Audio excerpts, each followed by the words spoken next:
welcome to Soulfire Wisdom with Kate Olson. As an evolving spirit and change adventure navigator, it is Kate's mission to empower and guide you on your path and inspire your truest passions. She will encourage you to share your gifts, speak your truth, and ignite your inner wisdom and purpose. She hopes to do so with a little humor and grace, and her own soulfire passion.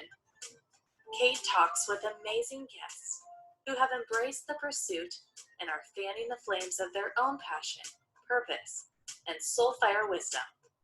Now here's your host, Kate. Good afternoon. Welcome to Soulfire Wisdom. So here in Seattle today, it's 47 degrees and sunny. And so it's been sunny for the past 3 or 4 days after having a really long, I think a record long time where we had rain every day and clouds. So everybody's in a good mood. And it made me wonder if in places where it's sunny all the time, if the sunny days have the same effect on people, or if they, if it's just matter of fact. So that's my big question. If people from places that are sunny all the time want to comment on that, let me know if it tends to lift people's spirits. So today is also totally awesome. Try something new and talk about it, Tuesday. And so what I tried this week was, I've mentioned this in previous weeks about having trouble sleeping, and I've always had trouble sleeping, and I've always had trouble getting up. I used to really relate to that Snoopy saying of, I think it was Lucy, who said, I hate to go to bed at night and I hate to get up in the morning. And so that's totally me. So I tried a ritual this week. I tried taking an Epsom salt bath before bed at night. And then when I get up in the morning, I tried a combination of two things, peppermint essential oil and vibration therapy. And you can do the vibration therapy several different ways. They have these vibration plates, or you can just use a very light vibration of any type of massager. And I found both of those things very pleasant, I guess. And the Epsom salt bath at night, it definitely did help with sleeping. I might have to add a little more to totally get me waking up, but it probably did help a little bit. So that's what I tried this week, and we have a great show planned for today. We're kind of carrying on with the spirit of Valentine's Day and love and relationships, and my guest today is Eileen Head, and our show is opening your heart to love again. And Elaine has been called the relationship whisperer. She's a speaker, best-selling author, and Ennegram Personality Pattern and relationship coach. Women, men, couples, and singles hire her to find or reconnect to deeply intimate and meaningful relationships. At times, everyone feels trapped, unloved, powerless to change their situation. And she helps them to open their heart, understand their personality differences, and get relationship answers through personality pattern coaching with the goal of being loved the way you need to be and leading a juicier life. The bottom line, until you understand your own personality, how you feel loved, and how to be a loving partner, you will continue to struggle instead of living that juicier, happier life. So now I'd like to introduce Eileen. Hi, Eileen. Hi there, how are you? Great. How are you today? Well, as I mentioned, I'm challenged with a cold, but I am. Yeah, Yeah, we're hoping you get over that soon. thank you. So, can you tell us a little bit more about yourself and what brought you to your current path? Yes, I met my husband at 16 and married him at 18 and thought he was my Prince Charming. But even from the very beginning, we struggled with each other. And when you're that young and you get in a relationship, you think, oh, no worries, we'll figure that out as we go along, or getting married, we'll fix all that. Even when we were dating, he was often silent and moody. But as time went on, we went to university, we had debt, we started careers, a mortgage and kids. The stress of that even pushed us farther apart. And it often felt like he was, when someone's in the shower and it's all steamed up and you can see that there's someone there, but you can't really connect with them, at least not in a way you need. That's what it felt like for me. And so there was a lot of stress in our relationship. I stayed married for 35 years until I just felt out of integrity staying any longer because I no longer loved him. Love dies. Even the love of your life, the love can die over time if it's not nurtured. Yeah. So, what is the most frequent underlying problem in relationships, do you think? I believe it's personality differences. See, most couples realize that they have differences. They don't know how to solve those differences, and they often fight about them over and over again.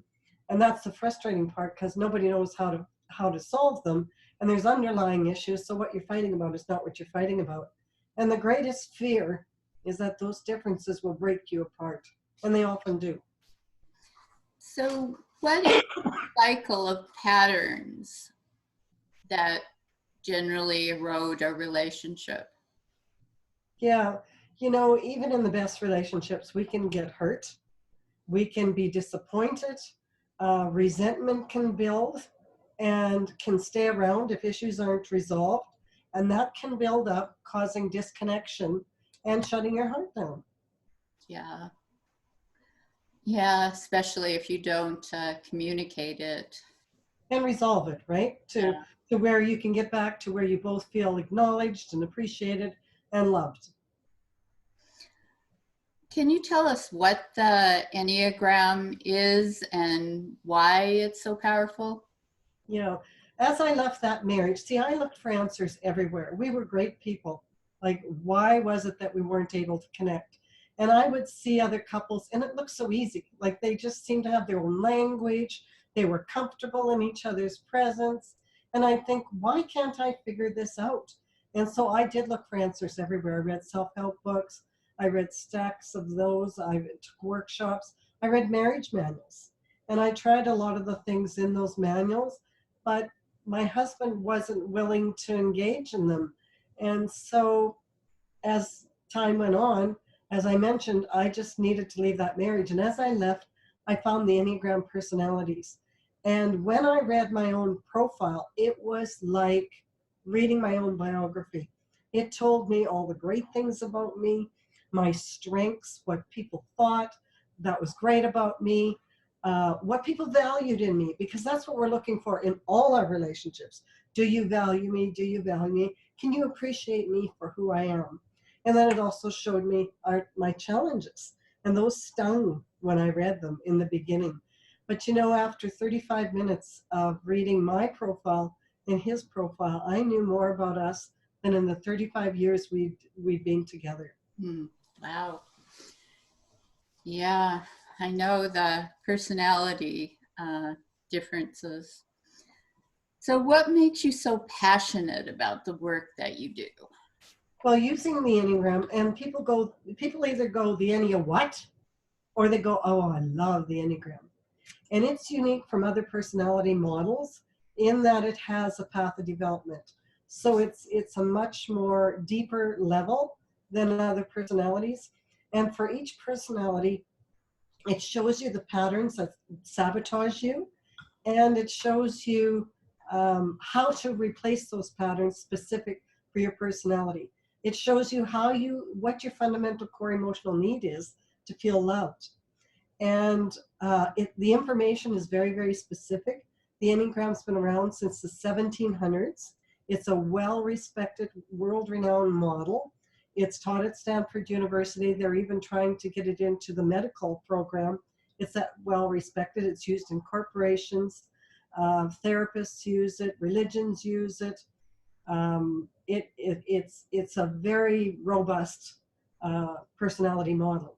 And just to give you an idea of the information, a little of the idea of our couple dynamics, I never realized that I was a 2 supporter personality. And what I'm looking for is connection. And so when my husband, was silent or moody, I would up the game and try and connect with him and get my needs met, which appeared to him to be controlling. And so he would pull back to maintain his identity and his independence because he's a peace seeker. And they tend to go along and not speak up and then use passive aggressive behavior because they're frustrated too. And so I saw that as rejection. That's the dance we did for 35 years, unconscious, unaware. And it could have been different. Like with that information. Dance. Yeah, it was a dance. I'd come forward and he'd push me away. I'd feel not enough, not good enough. What is it that I'm doing wrong? And then I keep trying to care for him and nurture him more, which he didn't like that. He wanted his independence more, right? Yeah. So what is the patterning based on? How do you know what personality type you are? Well, I have a personality test on my website. And you go through, it's not very long, it's 9 paragraphs, and you figure out what personality type you are. And if you can't, if you pick out 2 or 3 that you relate to, then you can hop on a call with me and I'll verify it. But once you know that, then that is the basis for understanding yourself. I mean, it is like an operator's manual. I never realized that my helping, as a 2 supporter, we believe that, we want to need to be needed. We want to help and care and nurture. I had no idea that my helping could be intrusive. Like, who wouldn't want help, right? Oh no, some people see it as intrusive. And so it was with that awareness now, I no longer launch in. I don't rescue people or take over to help them live a better life. I ask them for permission. Are you open to suggestions? And then I let go of outcome, which is very freeing for me as well. But see, these patterns get set up. The personality is formed by about the age of 7 when we look out on our family of origin and we decide we need to be a certain way and play a certain role to get the most love and attention. And those patterns and roles become identities and then become personalities, and we over-relate to them. This is how to get yourself out of the box of those patterns. So what led you to finding that Enneagram tool that you use? You said you came upon it, when your relationship was ending. How did you find it? Well, at the time, once I announced that I was leaving, sometimes this happens in relationship. You can say for a long time, I'm unhappy, I'm leaving, and yet your partner doesn't take you seriously. And when I finally said I'm leaving, and he knew that's what I was doing, oh, well, let's take a relationship course. And, anybody who's gone through this process, it's like, I'm done. Like, I've processed all the leaving way before you leave, right? But I thought, okay, it may help him, or who knows how this might end up. So the only thing I could find in the relationship course was this Enneagram relationship course. And so we started on that. And that's how I found it. And then I was just so passionate about, I don't want other people to struggle and look for answers as long as I did. And that's painful, to be in a 35-year marriage where neither of your needs are being met. And it was stressful for him too. I can imagine. I went through something similar, and I did, toward the end, do what you did. I kept saying, I'm leaving. Yeah. But I didn't really want to leave, so I kept staying. And he kept not believing that I was really leaving. And what I was doing is I was waiting for him to respond in some way. Yeah, like, engage. Let's figure this out. And Like, he kept not responding. So, Yeah. eventually I left and I served him divorce papers, and he was surprised, I know. Yeah. So, And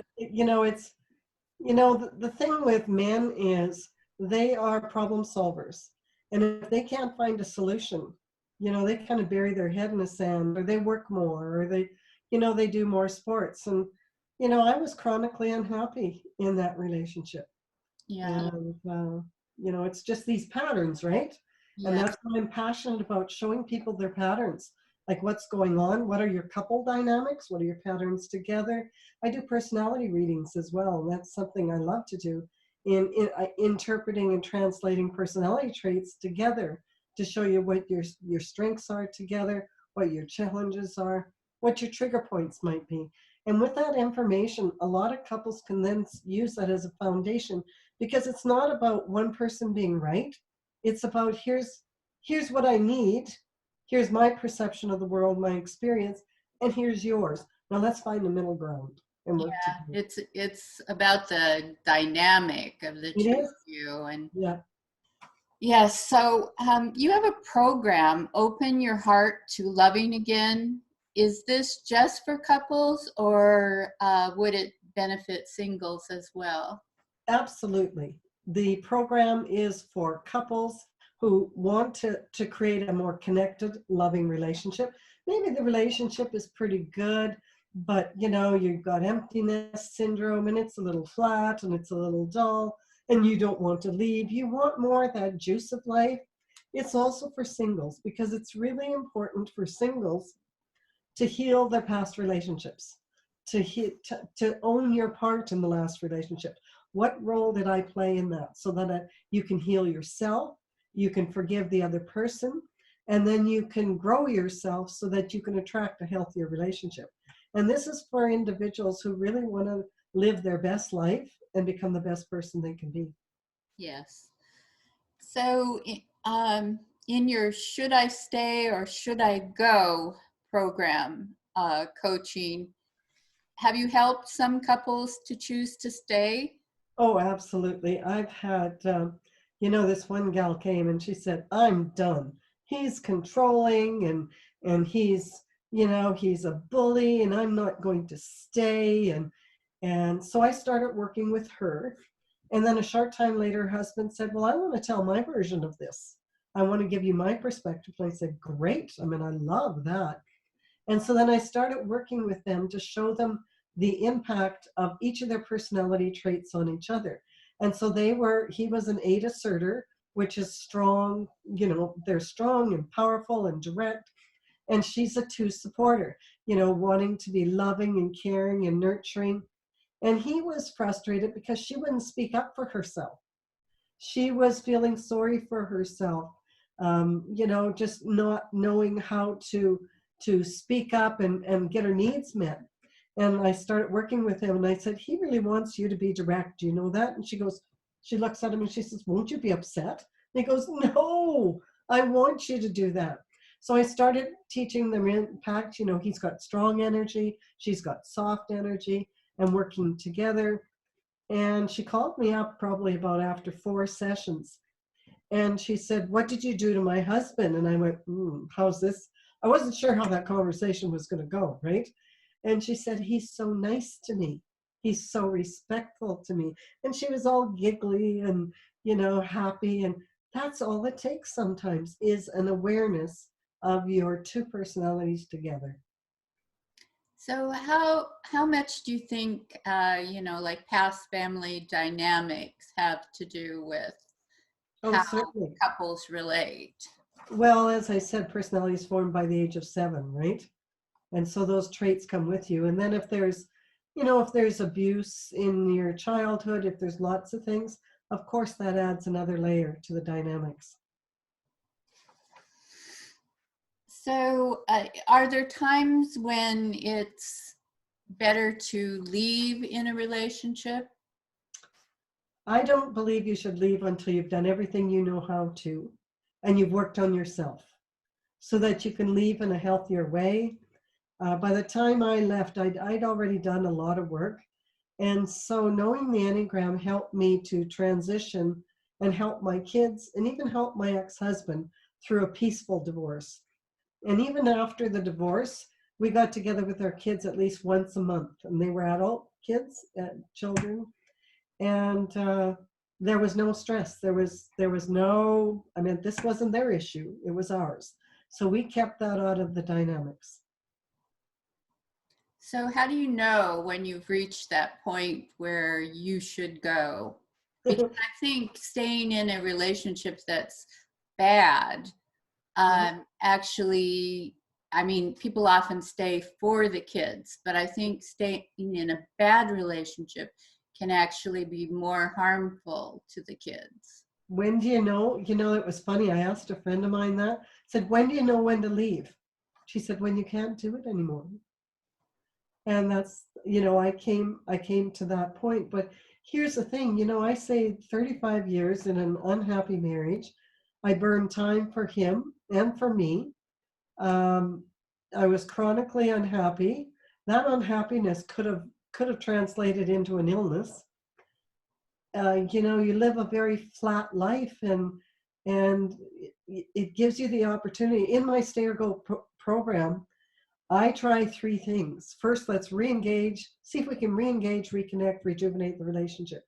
And we do that by starting to work on you, because one person can shift the relationship, and that has happened more than once. And then if you know that you must leave for your own well-being, and that is emotional, physical, whatever that is, then I help you to transition out of that in a healthy way and support you through the process. Do you ever apply this to relationships that are non-romantic, Absolutely. The Enneagram has many different levels to it. So it shows you your leadership style. Every of the 9 personalities all have different leadership styles. Your career currency of each of the 9 personalities, what you bring to a company from your own personality traits. It helps you with it's got child parenting. This is scientific data. This is scientific knowledge, where they've got, since the 1700s, research on, a 7 mother with a 9 child. What does the 9 child need? How to parent a 9 child from a 7 perspective, but it has it from all 9 personalities. It has the, for resolving issues and even understanding parents. So many people are still looking for the acknowledgement from their parents when their parents are not capable of giving that. And so they can come to understand that personality type of that parent. There's 9 different levels of development, from very undeveloped to developed. So Donald Trump and Dr. Phil are the same personality type. Dr. Phil is very developed, but they're both very strong, say it like it is, direct, right? But they're totally different. Dr. Phil is very developed. So how was the Enneagram system, developed way back when? It was what we know in the 1700s. The Sufis taught it to the Jesuits, who taught it to the seminarians. And then Navarro, I keep saying his name wrong, he was from South America. He came and learned it, took it back to North America. Psychologists and have added on to it, made it a psychological model. And so it's got lots of information on stress patterns, conflict patterns, communication patterns, anger patterns, loving patterns for each of the 9 personalities. So it is like having an operator's manual. Good. And so you just learn those 9 types. You know, I've done some online programs where I teach the 9 types, which is in this Open Your Heart to Loving Again. We'll go through the 9 types. And people come out of that and say, like, I now understand my boss. I understand how to relate to him, my mother, my child, you know, and relationships that have been very fragmented, you have been able to be healed. And it's very powerful for each individual too, because when you can see what you're doing, why you're doing it, and how to change it, that's powerful. Yes, definitely. So how has your work impacted your own personal life? I can say that through the Enneagram, I have created a life where I thrive. I never imagined that I'd be doing what I'm doing or the level of happiness that I have. Excuse me 1 second, I gotta take off the mic here.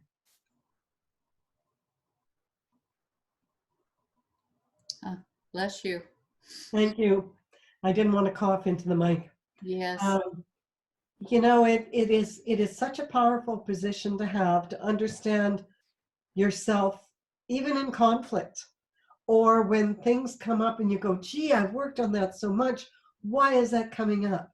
Or what is the meaning in this for me? Why is this happening? I've had situations where someone is being really angry at me, not really much to do with me, but a reaction they're having.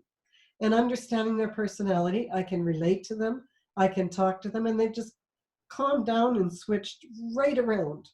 So it is a way, it's not just a way, it's a fabulous skill and tool to have, a life tool, a life skill. Mm-hmm.